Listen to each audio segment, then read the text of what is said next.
Dilarang Jonathan Latumahina untuk dendam, ini pesan David Ozora untuk Mario Dandi. David Ozora akhirnya muncul ke publik setelah sempat dibuat koma akibat dianiaya Mario Dandi. Ia mengaku dilarang ayahnya Jonathan Latumahina untuk dendam kepada putra Rafael Alun Trisambodo tersebut. Ia lantas memberikan pesan untuk Mario Dandi. Ya, peristiwa penganiayaan yang dilakukan oleh Mario Dandi justru tak membuat David Ozora menjadi dendam.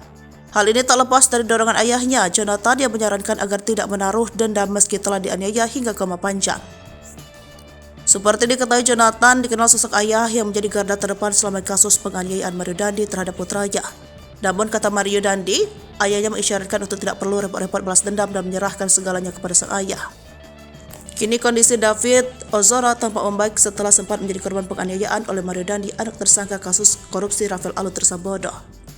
David mulai muncul di depan publik saat menjadi bintang tamu di sebuah podcast pada Kamis 18 Januari 2024. Lu gak berpikir untuk balas dendam? Tanya Onadio kepada David. Enggak, karena bokap gue sendiri bilang jangan dendam biar gue yang urusin, kata David Ozora. Entah apa makna dari ucapan Jonathan yang menyebut akan urus kasus dengan Mario. Gak dendam, tapi biar gue yang urus, gue tahu apa yang harus diurus, celutuk David sembari tertawa. Lu ngerti maksud dong? Kamu di sini aja biar papa yang urusin, ucap Onat menjelaskan David. Mungkin biar papa yang nyerahin gitu ya, atau kalau sidangnya, sambung Onat. Onat bahkan tak segan memuji aksi berani ayah David, Jonathan Latumahina, yang dinilai pasang badan mencari keadilan untuk putranya. Di sisi lain, meski tak dendam, David Ozora mengaku kesal. Dendam gak ada, cuma kalau kesel masih, katanya.